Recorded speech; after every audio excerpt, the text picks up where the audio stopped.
पापा को हमने बुलाया वहाँ से जब हम उसे लेकर गए थे और छोड़ के आए।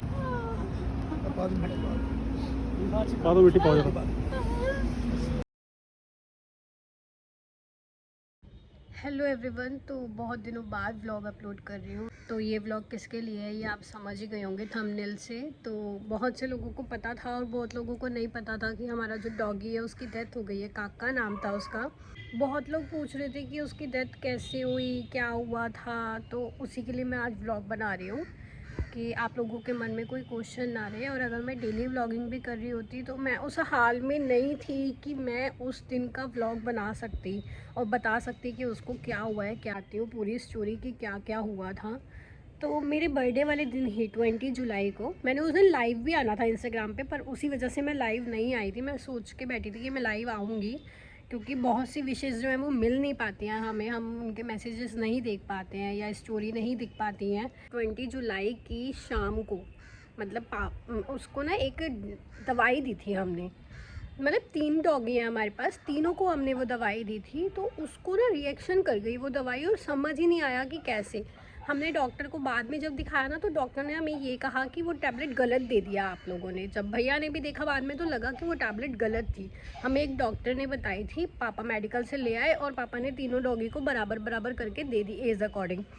तो वो पता नहीं काके ने ज़्यादा पी ली या ऐसा कुछ हुआ कि मतलब समझ ही नहीं आया बाद में प्रॉब्लम का। तो शाम तक वो ठीक था, शाम को हमने सेलिब्रेट करने जाना था।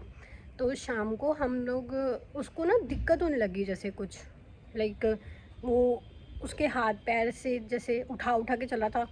हमें ऐसा फील हुआ कि उसे ना नशा हो गया दवाई का, ये थोड़ी देर सोएगा तो ठीक हो जाएगा। माइंड में ही नहीं था कि दवाई गलत दे दी है या ज़्यादा दे दी है या उससे रिएक्शन हो जाएगा या यहाँ तक डेथ तक पहुँच जाएगा। ऐसा कुछ भी नहीं लगा था।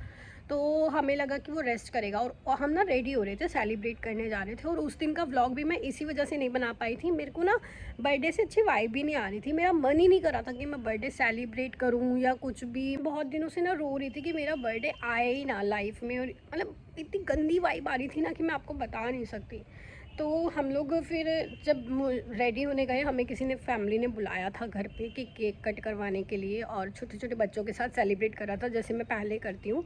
वहाँ हम जाने के लिए तैयार ही हो रहे थे और ये ऐसे दिक्कत होने लगी, ऐसे ऊपर देख देख के भौंकने लगा। तो मुझे लगा नशा है। फिर मैंने भैया को बताया, किसी ने ना इस पर ध्यान नहीं दिया उस टाइम पे।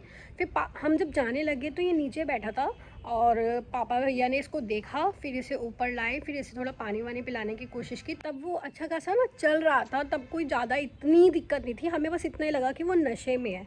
उसके बाद ना हम उसे ना पता नहीं मतलब अब फील हो रहा है ये सब सोचकर कि हम उसे तड़पता छोड़ के चले गए बर्थडे सेलिब्रेट करने, क्योंकि वहाँ जाना भी बहुत इंपॉर्टेंट था। सभी बच्चों को इन्फॉर्म किया हुआ था, सभी ने आना था। फिर बार बार नहीं हो रहा था कि पापा मैं चली जाती हूँ, मतलब उसकी तबीयत ख़राब होने से पहले ही मैं कह रही थी पापा मैं चली जाती हूँ, आप रहने दो। क्योंकि पापा ना लेट कर देते हैं, जैसे घर से निकलना है, तैयार होना है, सब चीज़ देखनी होती है। तो हमें तो ये होता है कि हम रेडी हों निकल जाएँ।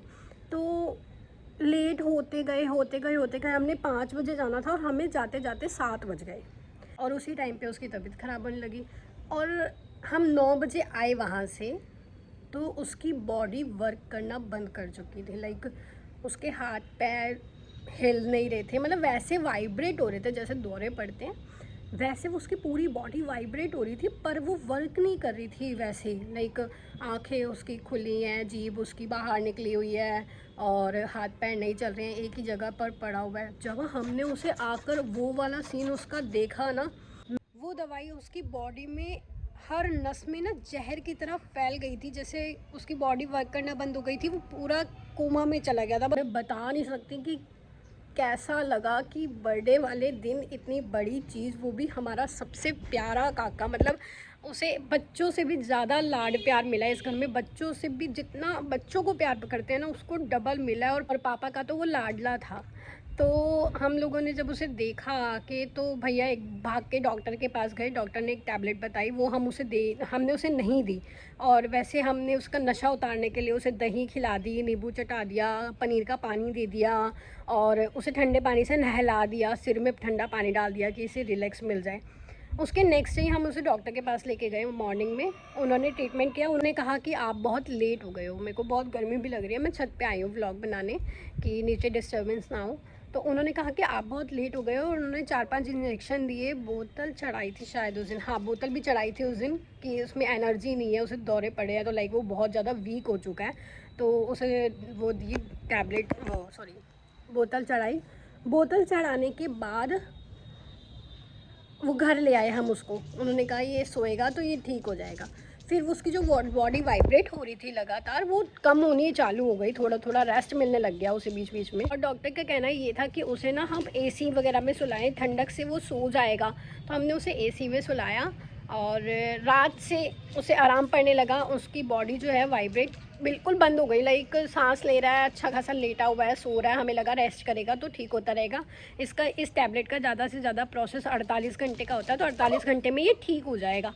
तो डॉक्टर ने, हम अगले दिन डॉक्टर के पास लेके गए तो डॉक्टर ने हमें सीधा रेफ़र कर दिया। इसे यहाँ से सीधा बोला कि इसे ना पंतनगर अगर ले जा सकते हो तो पंतनगर ले जाओ, वहाँ इसके चांसेस है बचने के।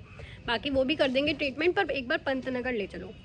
हम उसी टाइम उसे वहाँ से पंतनगर ले गए। पंतनगर वालों ने भी कहा कि आपने बहुत लेट कर दिया है, और वहाँ पे उसका ट्रीटमेंट चला। उसे 8-10 इंजेक्शन लगे, मतलब जितना वो कर सकते थे उन्होंने सब ने किया। बोतलें चढ़ी।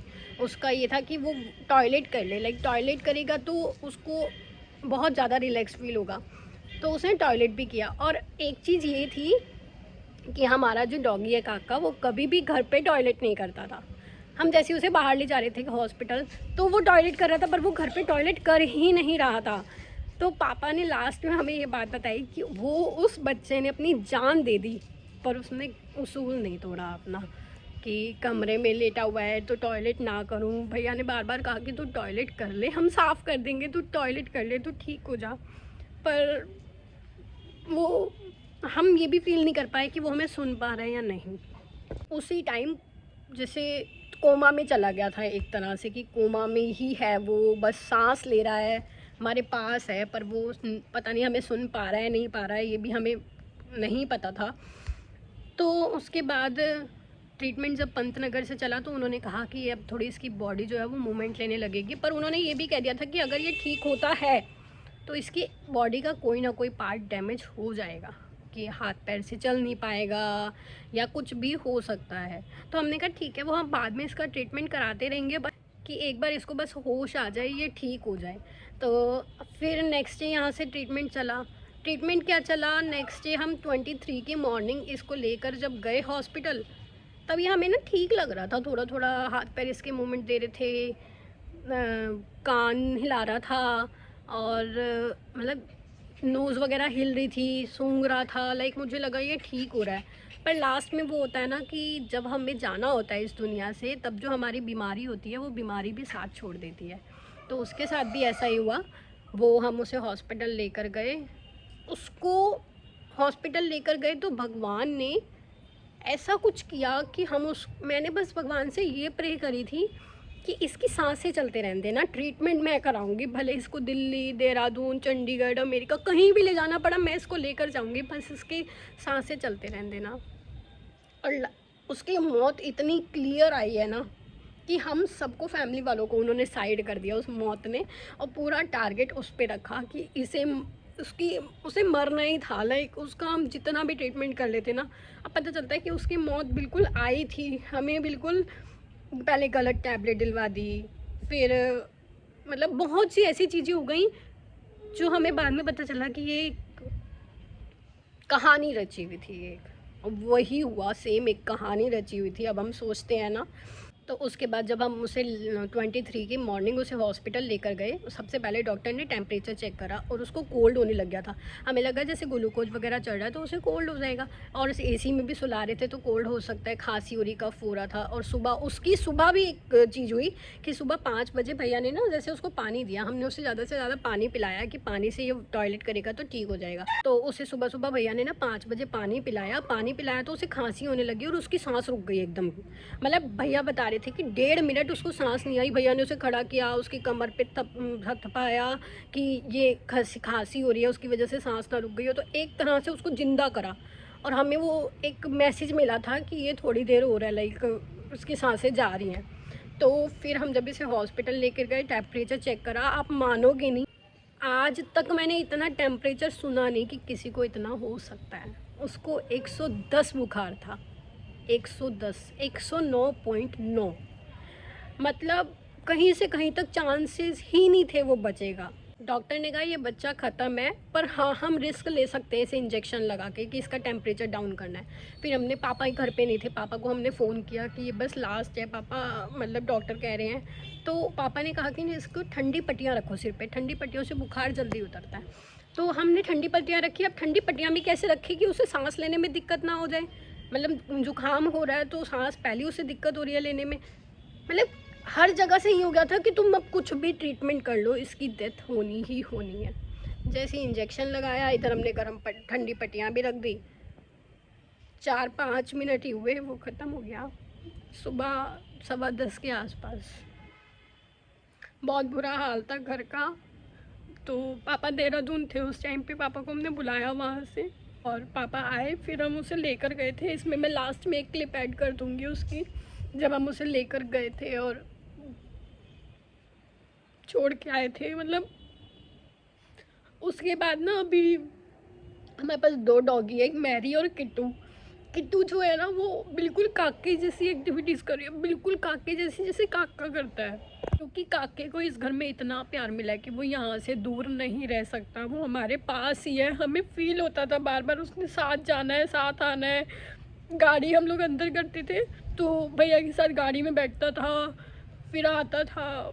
मतलब ये होता है ना, जैसे छोटे बच्चे होते हैं कि पापा बाइक अंदर कर रहे हैं तो बैठ के आना आगे कि पापा अंदर तक ले जाएंगे, झूले लेना जैसा होता है बच्चों के लिए, तो सेम वैसी चीज़ें थी उसकी। और किट्टू, हमें पूरा फील होता है कि किट्टू में ही काका है, क्योंकि ये उसी की बेटी है और ये पूरी एक्टिविटीज़ उसकी तरह करती है, लाइक उसी की तरह अब गाड़ी में बैठने लगी है, अंदर आती है गाड़ी में बैठ के, उतर के ये पापा भैया से वैसे ही मिलती है जैसे वो मिलता है। उसकी बहुत यादें हैं जो हम कभी भुला नहीं सकते, उसे कभी भुला नहीं सकते। किट्टू सेम उसी की तरह लगती है। अब धीरे धीरे इसके चेंजेस आ रहे हैं, ये ऐसी नहीं थी पहले, अब थोड़ी थोड़ी मोटी हो रही है, तो उसी की तरह होती जा रही है बिल्कुल। हमारे घर में एक छोटा सा फंक्शन है, वो भी आप लोगों को कुछ भी नहीं पता है उसके बारे में, तो वो फंक्शन होने वाला है, तो अब से व्लॉग आने लग जाएंगे थोड़े दिन तक, और आप लोग सपोर्ट करिएगा। और जो हो गया उसे हम कुछ कर नहीं सकते, पर आगे की खुशियों पे कंसंट्रेट करते हैं और आप सब साथ देंगे। Okay, bye bye guys, take care.